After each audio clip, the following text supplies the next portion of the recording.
All right. And then to lower your hand, just go ahead and click lower hand of that same button. We are ready to start, so I'm going to let Margie take over.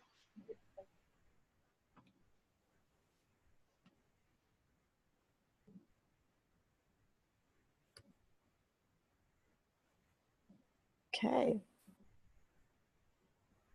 Oops, excuse me. Good afternoon, everyone. I'm really happy that you could join us for the first Pathfinder Central meeting of 2018. We're trying something new, and we have 25 participants, which tells me that we've hit on something that'll help a lot of people be able to participate and not get away from their library. So without further ado, I'm going to go ahead and start our meeting. I hope you've seen the agenda. So for the first thing that we're going to discuss today is the vote on whether or not we want to keep the You've Checked Out This Before feature. I'm going to pass it off to Mary Beth because she's had the most experience with this, and we'll have some discussion, then we'll head right to the vote. All right. So when we did an electronic vote last fall, I believe, after our last meeting, we asked for what was preferred, to have the feature, yes, you've checked this out before, turned off or turned on. And then we also had an option for no opinion. The vote was too close to really make a definitive answer. There was 14 to keep and 17 to turn it off, and then 5 didn't have an opinion. And I didn't feel that was a definitive enough answer to do one way or the other. So are there any questions that we have about this feature before we bring it to a vote?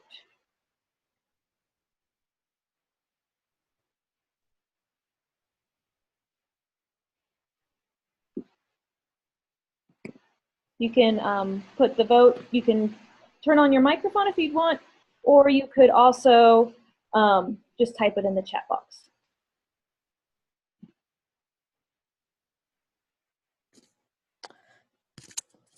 So Kathy, if you can hear me, you have your mic is muted.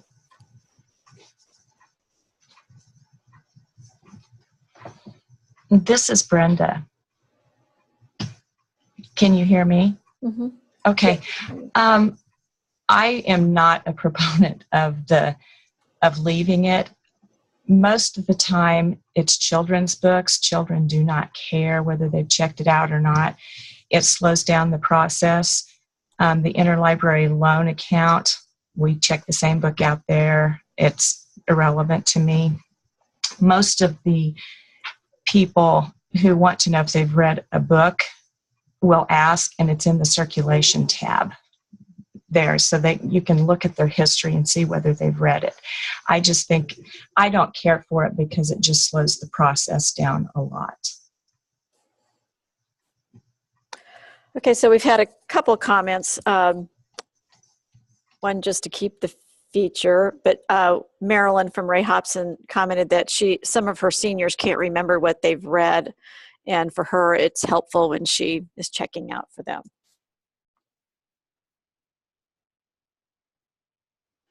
And also we have one from Sherry at Downs that says to keep feature, but there's no discussion there. What we could look into doing, but it's going to be a development at the long end of side, is making it so one branch could turn it on and another could turn it off. But right now, it's an all or nothing feature. We either have to have it on for everybody or off for everybody.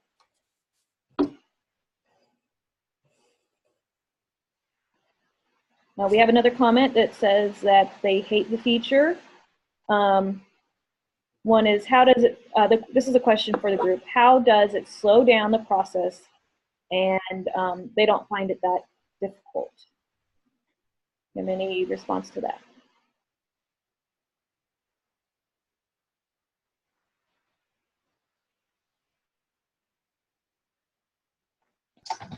For me, it slows it down when you've got a stack of books and you have to stop and click, yes, I want to check this out. And then you go to the next book, yes, I want to check this out. Otherwise, we could just zap, zap, zap, zap through it. And if you don't answer it, then it flips you out to a different screen and you've got to start over. It's not like the feature where, you know, you check in a rotating book and it tells you to send it back to CK, you can just ignore it. This is one that you do have to react to. It says it makes it too easy to accidentally not check things out if your eyes aren't glued to the screen. Another comment is, I say do what the majority says. And then there's I like the option to choose, but in the absence of that, turn it off. And then when someone comes up with a stack of books, it's much faster to have the message come up on only the items they've had than it is to look up every book to see if they've had it. The history has to be sorted before it can be seen easily. Another comment is, it really does not work well at GB. It slows it down because we have to hit the button after books and movies. Somebody agrees with the person that's slowing down the process. When checking out several children's books, you have to hit the button every time. Also for patrons who check out a lot of movies, if you don't hit it, it throws you out and you lose your place. Another comment is, many of my patrons watch the same movies over and over plus books. My ILL borrowed ones also pops up constantly. And the last comment I have is, for me, it does slow things down, but not as much as having to go into circulation history and find out if they have checked it out before. It also comes into play with seasonal books and movies. I'm just going to add one more comment that there is also the option that the patron could clear out their circ history and then you wouldn't get that message. But that is, again, something that the patron has to turn off or on. So it's not really a solution either way, but it's just something to keep in mind.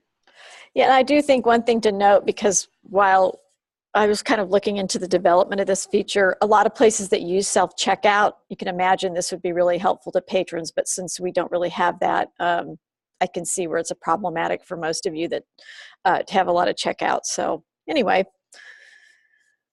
we don't have any other.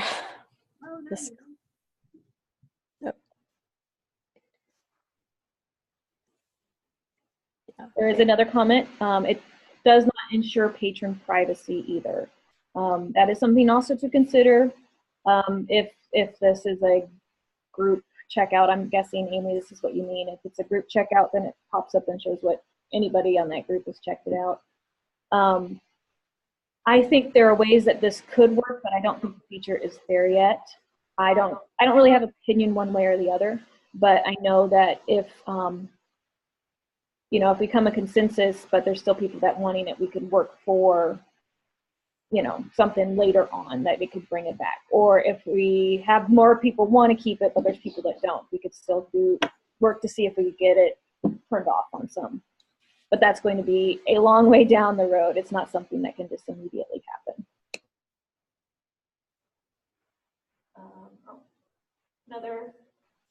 Another comment we have about self-checkout: I will not let the patron check out the book. And this feature actually is blocking people from using self-checkout. The warning comes up, and I guess they can't clear it out once it comes up.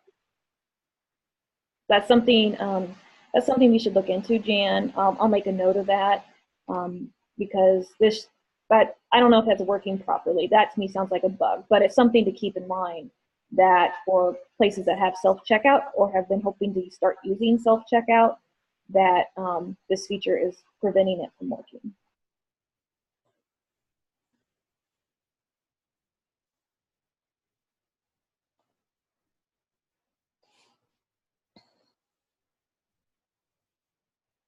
All right.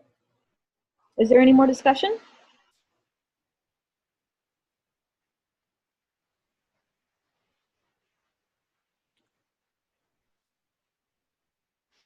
All right, I don't see any more. I'm going to go ahead and call for a vote. So if you would like to see this feature, please raise your hand. And if you can't figure out how to raise your hand, please text if you want to keep it in the box. Oops. Uh-oh, where'd you go?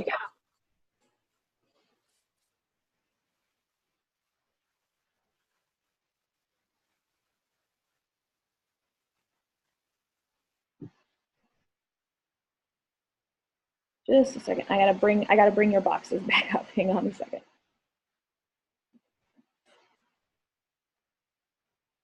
Okay, so I count.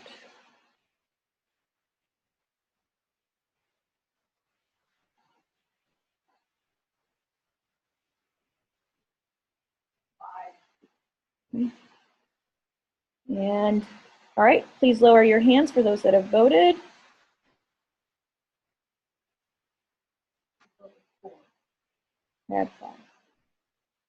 That was for keeping. All right, for those of you who would like to turn this feature off, please raise your hand or make a comment in the chat.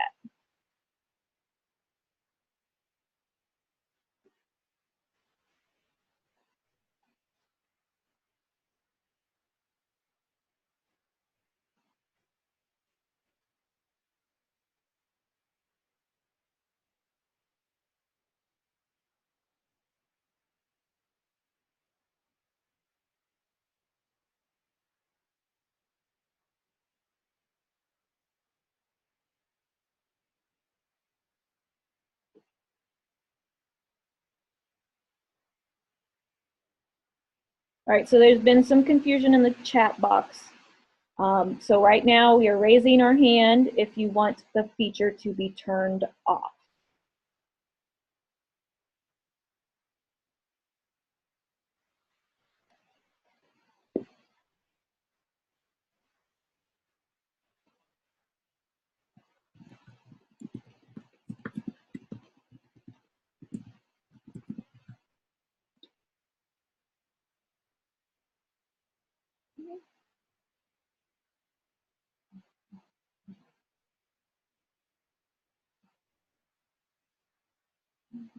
And then there's a couple in the chat box as well.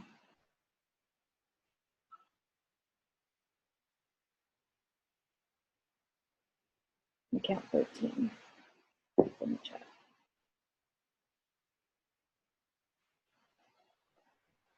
Okay. We don't have overwhelming numbers, but we do have a definitive vote on this feature. I count 13 to turn off the feature, and I count 5 to leave the feature on. If you would like this feature to be something that's optional, go ahead and message me in the chat, and I'll make a note of that, and it's something we will work toward. But for the time being, I think we can definitively say that we're going to turn it off for now. But I will work towards getting it an optional feature for those that like it.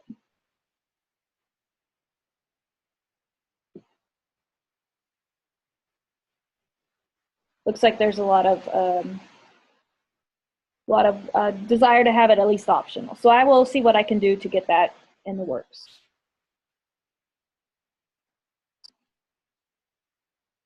Okay. Thank you for voting. You can lower your hands now.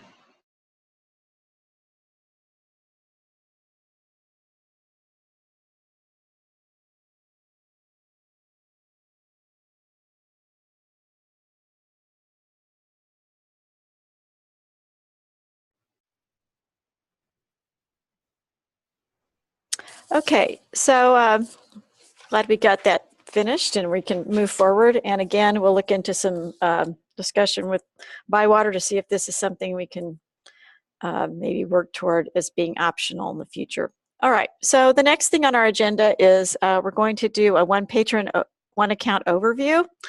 And the first part of this discussion is how to mark a patron's home library on existing accounts. And as the timeline indicated, we decided to go forward with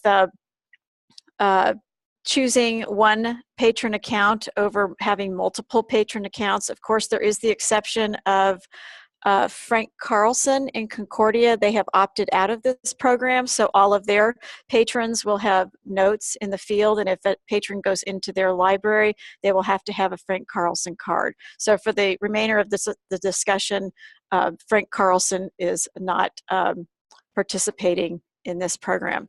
So I do know that there are libraries who have been out, who have been doing this already, and we thank you. So what I'm going to do right now is kind of go over the steps for you on how to mark the patron's home library. And I'm going to use myself as an example. So the first thing that you should probably do is, if you have their card, you could go ahead and scan it into the search box right up here. But I'm going to go ahead and search by name. I would probably recommend this over the scan, because you're going to find that the multiple cards that they already have. Oops, so here I am.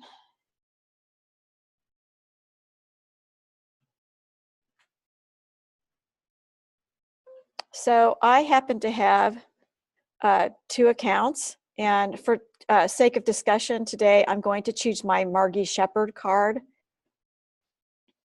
So if I was wanting to go ahead and change my home library on this card, the first thing that you need to do is go up to the edit screen,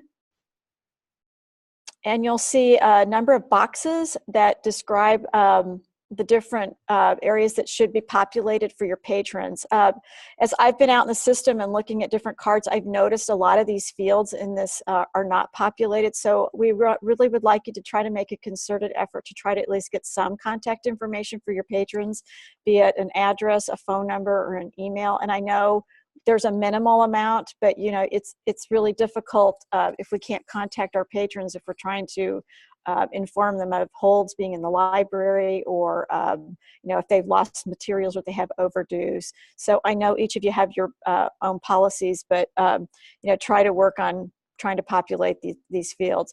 So you can see that the patron identity is already filled out. Here's an address. You've got a contact phone number. I have an email address. So down here in the library management screen, this is where it's your opportunity to do a couple things. Remember that box of cards that it was a gift box. It was a gift box of lovely 500 cards that were unique to your library. This is the time to go ahead and pull one of those out and give your patron a new card. So the first thing that I'm going to do for me is scan in a new card number. And one thing about this card, I'd like to just give you a little history about what the numbers are about. So the first number, the number 2, is tells you that this is definitely a patron card and not a barcode. The next 4 digits in most instances, and remember I'm saying most, are the last 5 digits of the library's, of the Social Security, or sorry, the zip code of the library. But this isn't always true, but in most instances it is. Then the next 9 numbers are random numbers chosen for the patron number. So I've gone ahead and scanned that card number in, and here's the field where it says library that you can then change the home library. I'm not going to change mine, but you can scan down here and pick the library that you're associated with. One other point in my card, I do live in the city limit, so I'm going to go ahead and pick that. You can also alter the category here. Let's say you have a patron that's now an adult and that was a juvenile before. This would be a good place to make that change. Another thing that I'd like you to look at is scrolling down to the OPAC staff login box. We're strongly encouraging each patron to have a username so they can go ahead and log into the OPAC. And one of the ways to make sure that these usernames are all unique is to go ahead and scan the patron's card number into this box. Now you'll see that I have a username that's Margie CKLS. We don't have a problem with staff members having their own username that's unique, but for the patrons, we really think it's a good idea to start using this card. You know, there's a lot of Jan Smiths out there, there's a lot of John Joneses, and this will make sure that you are accurately accessing the right person. Go ahead and set a password. It could be a minimum of 3 characters, and confirm that password and let your patron know what that is, because they can then go on to the online patron catalog, Pathfinder Central, and log in and alter that password on their own. So you can see that I'm already logged in. So if you scroll down, let's see here. Gotta get in here. So here I am. I clicked on my name. If you scroll down on the left side, the patron has a lot of abilities here on this side. And right down here, you can see where they can change the password. So if you click on here, they can put the current password in, type in the new one, and then retype it and submit the change. So this allows for them to protect their own privacy. I'm going to add just a couple notes here, Margie. Crystal made note that the library cards, the numbers printed on those were set 10,000 ahead of what we already had recorded of what your library is using, so there will be no overlap. You should be able to pull a brand new card from that box randomly, scan it in, and you're not going to get any warning messages. Also, be sure that your card number matches your library card number prefix. That's why that 4-digit number after the 2 in the library card number is important, because you need your library name and those numbers to match. That's how they verify a valid user for Sunflower eLibrary. So it's very important that if you change their home library, you give them a new card.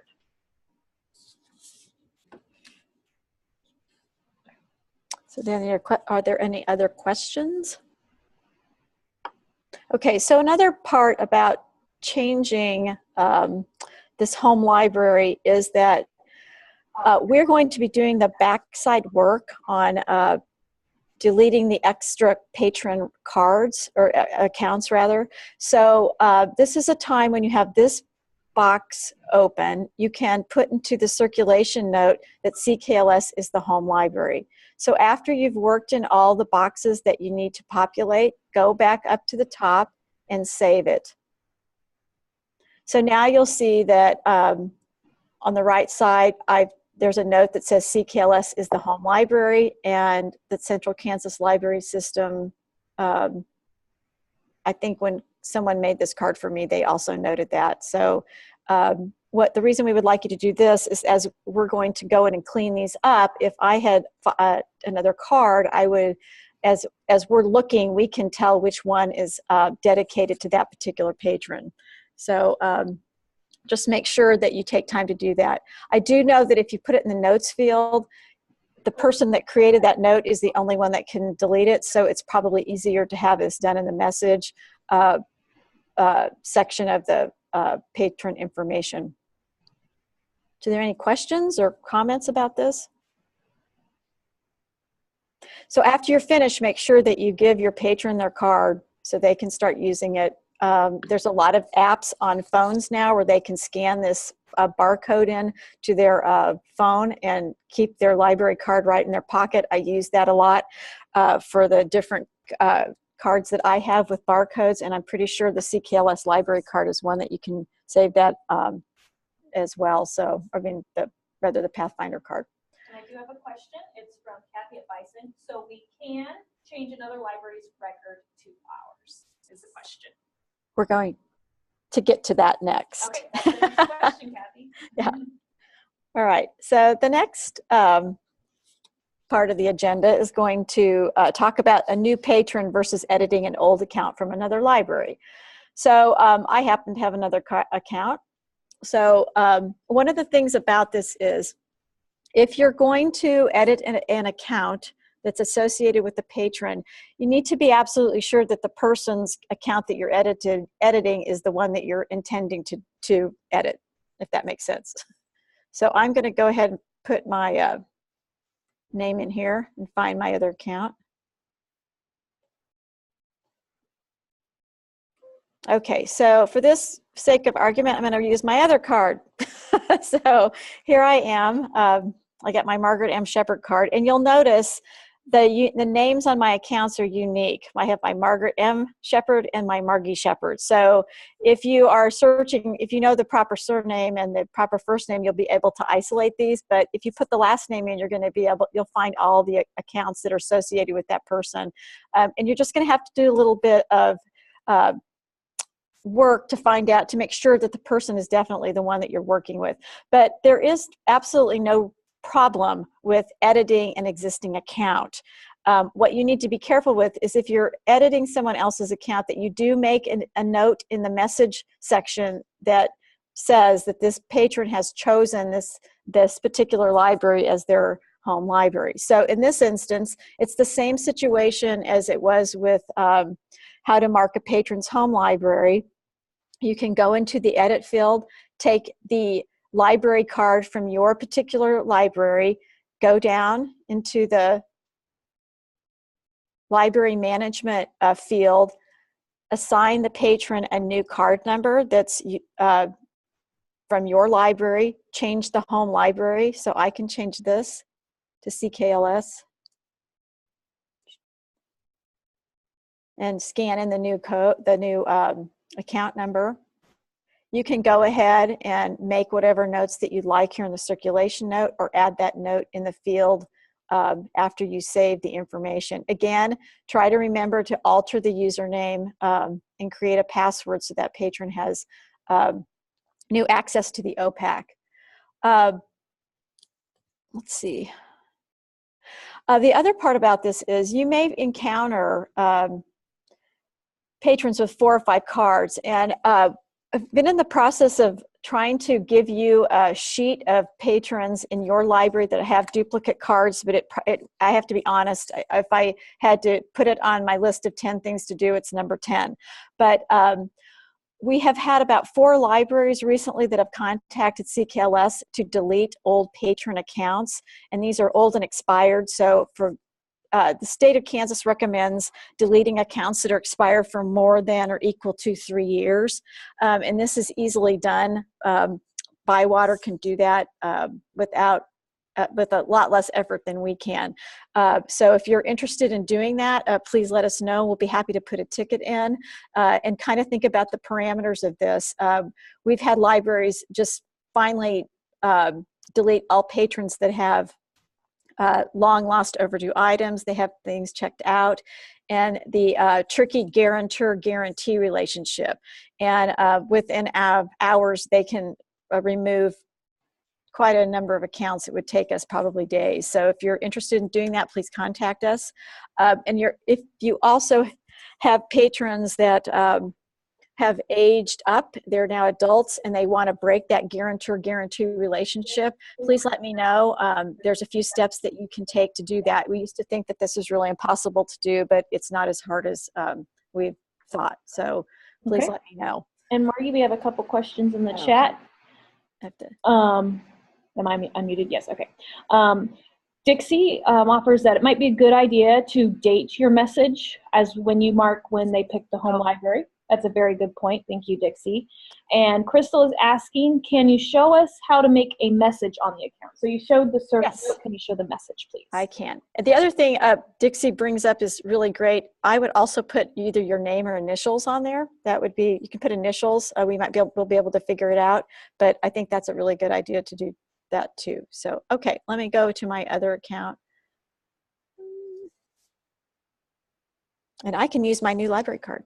And while Margie's showing us that real quick, okay. Joanna has a question. So if we are editing an already existing account that is not currently your library and changing the home library to ours, we need to issue a new card from our library. Yes. Why? Because you need to have your library and your library card number on that account for them to be able to use Sunflower eLibrary. If they say that Smith Center is a home library, but the card is actually from Kensington, then it won't verify on Sunflower eLibrary. So yes, you need to issue them a new card. Okay, so how to add a message. If you go to the patron, I'll back up here so you can see. So generally, this is the first view that you're going to get when you bring up your patron's account. So if you go to the checkout screen, you'll see over here, it says messages. There's a little trash can here to delete message, or this little box, this little icon that says add a new message. So here's where you would say patron has chosen as, oops.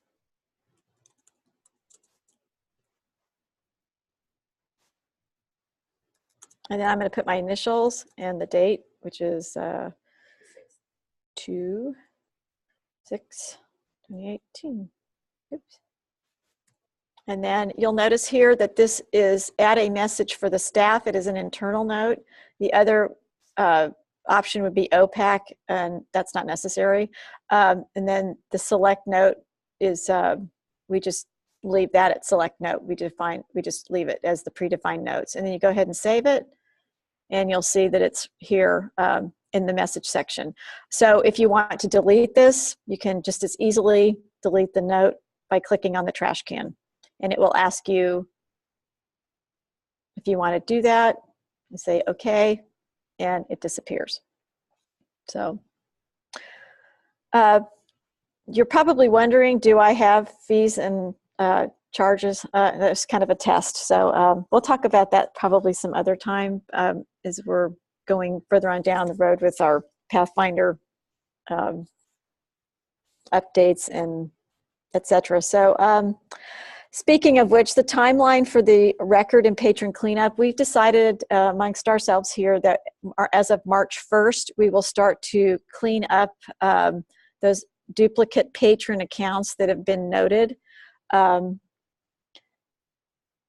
We're also going to be continuing our record cleanup. This is an ongoing project, and I'd like to give shout outs to all of you that send us information about records that have things that are not on the holdings that would be appropriate, whether it be a item type's wrong or if they're just on the wrong record altogether. So thank you very much for doing that. So there is a question about why initial and date a new message when your name and date shows up automatically.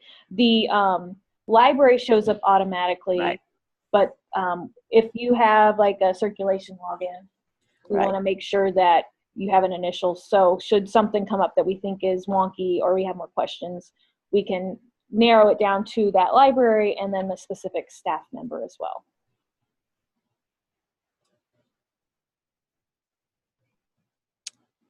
Okay, is there anything else we wanted to, you think of anything else, Mary Beth? For the agenda? Yeah, for the timeline or any of that, I think that's it. Okay, I think we're finished with that part. If there's any other questions, let us know. If you think of anything later, please take time to email me or Mary Beth, and we'll make sure we get the answer. And Crystal's out there also to help you too. So for the next part of this meeting, we want to talk about the update on the patron catalog redesign. So we're going to go ahead and pass the screen off to Crystal. All right. Hi, everybody. I'm going to share my screen if I can. At the top. That one. It offers two of them. Let me see here. Okay. Can you guys see my screen? Yep. Excellent. Okay, what we're looking at right here is our OPAC side, or the online public access side. So this is what our patrons see when they want to go searching and placing holds. Back around August, when we had a Pathfinder meeting, there's an opportunity to update this because we have had this same design and layout and color scheme for a while. If you notice, we have quite a few clickable things, and if I click on any of these, rather than going to a website, they typically all route over to the CKLS directory. And I do know that we have some new URLs and library websites that have been made. So what we want to do is we want to have Bywater implement a more clean, updated version that all of the Pathfinder librarians voted for in August. So I put in a ticket for it, and it was supposed to take about 3 weeks. That ended up having some issues on their server. The demo they wanted to show us kept crashing. So recently, last week, it was picked up by a new Bywater's support person, and they are actively working on it right now. I can show you an example of one other library that would be similar, and of course it's not going to be exactly the same, but at least I'll give you an idea of what we're looking at here in hopefully the next few weeks to a month. So this is an example of the new layout. The goal is to make your search box a little bit more dominant, so that when somebody goes to our library website, that's the first thing that they see. You also have the ability to do the advanced search, and they'll have an ability to log into their account. It still keeps all of your features that we currently have, the cart, the lists, and if you saw with Pathfinder, you would scroll just down and down and down and down. This one is, I mean, it is about half the length down.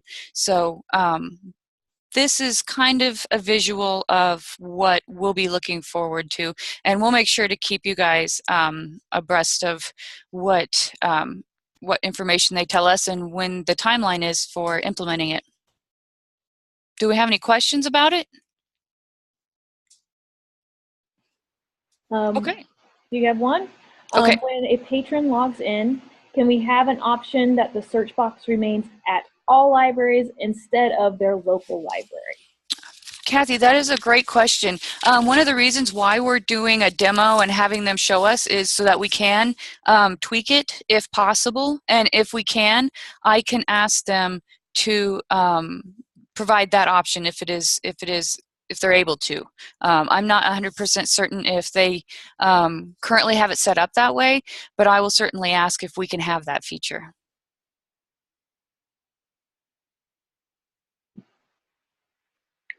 I don't see any more questions. Okay. I think the next thing on our list is the Pathfinder Managers update. So I'm going to go ahead and pass this one back. I'm going to show something real quick before we hand this back over to Margie.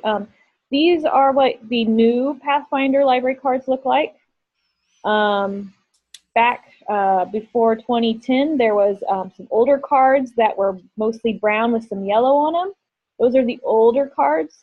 And then there are also some individual cards that libraries have purchased on their own. So when you see a card, this is what most of them should look like, but there are other versions out there. So don't just rely on what the card looks like.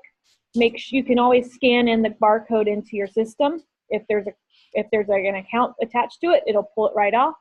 If there's not an account attached to it, then it's not a valid card. Okay, so we're about ready to wrap this up. There's a couple more things to talk about. They won't take long. So we've had a lot of changes here at CKLS. Obviously, you know that Gail has moved up as our administrator, and she's also the director at Grapevine Public Library. Mary Beth has taken over the role of general consultant, and CE Goddess, so we appreciate that. She's had a very busy month getting everybody's reports in, and we thank her for that. So that meant that we kind of had to shake up how we're doing Pathfinder. So I've moved into the role of your first line of contact, and I'm doing my best to learn a lot about what goes on the backside of Pathfinder. Then the next line would be for you to call Crystal or Mary Beth, and at the very last resort, call Gail. I'm trying to monitor as many emails that I can, but certainly on the weekends, be patient if you don't hear from us. We do have an offline circulation tool, and there is a tutorial. If something happens with Pathfinder, we will be sending a link out for you to view the tutorial on how to use that. Hopefully that doesn't happen too often, but it certainly is nice to have that in your back pocket to know that without Pathfinder, you can still check out things to your patrons and then enter them into the system later. So remember, give me a call if you've got any questions, any concerns, or if you see anything that doesn't work properly. I've had already some people point out some things that have happened, and we've got them remedied pretty quickly. So it's nice to have all that communication. And it's also not out of the question if you see something from a library to contact the librarians as well. If you're curious about something they have on a record, don't be afraid to do that. I mean, people make mistakes, and I think that's a very acceptable thing to do. The other part is it's going to be time for you to sign your Pathfinder agreement again, and there will be a contract e-packet coming out, and this time what we're going to do is send you the link to the Pathfinder contract, or the actual document of what you're agreeing to, and then I have 2 forms that will be attached. One is the patron confidentiality document, and then the other is the document on your agreement on how to use Pathfinder. The reason I'm not sending you out a really cool, fillable, signable form like Crystal did for your career agreement is that it needs to be signed by one of your board, preferably your board president or some administrator of that level, and this goes for schools too. So you'll need to print that off, have it signed, and then send it back to my attention. And the deadline to have this filled out will be probably in April, I would imagine, to allow you to have time if you have board meetings that you've maybe missed by the time we roll it out, and something happens, it'll give you time to sign it. So please look for that in the next week or 2. We're updating that agreement to align it with our one patron, one account, whatever you want to call it, our one patron, one account update. So we want everything to be in alignment. So anyway, that's kind of what we have today. Anyone can think of anything else to add? Or any questions? We want it by the April 1st is our deadline? Yeah, right.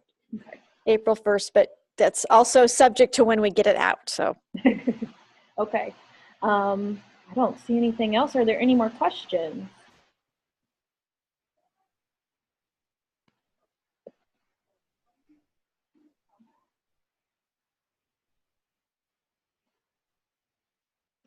I'm not seeing any coming through, but we'll wait just a few more minutes. I want to thank you all for joining us today. Sorry, just got a chat and distracted me. If you have any questions or concerns about this format of a meeting, please share that with us. But at this point, we are planning to do our next Pathfinder meeting. Correct me if I'm wrong. I believe it's going to be, I don't know what we're doing. I can't think of it. I don't remember. We may have one at the Spring Fling, but we may not end up having one. We're changing our format a little bit and only having meetings when there's things to discuss instead of every quarter. So most likely our next meeting will be on Zoom, but we will get a date up there if we have anything coming. So maybe we should have a vote on how many people liked this format, since we know how to use that hand thing. So, yeah, okay, all in favor? Well, maybe some people have left. But yeah, I think it works out well, and it's a snowy day, so nobody had to come out. So we will actually post this meeting, the recording of this meeting, on our YouTube site and send a link to that if anybody would like to review it, and also have it available to people that didn't get to attend today. So.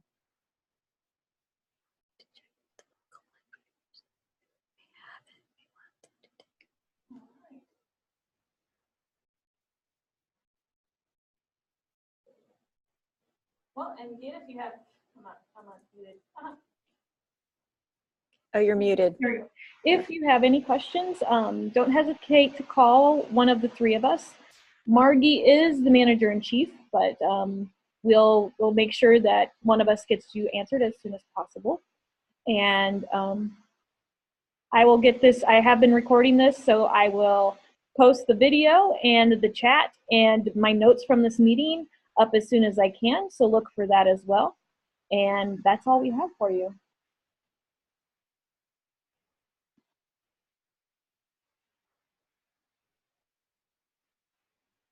Thank you, everybody.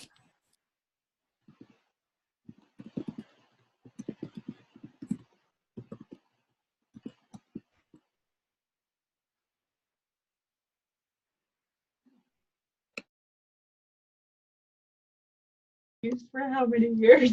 Good job, Mary Beth. Can you hear me? I'm testing out my new computer. Yep, I can hear you. Super. Good job.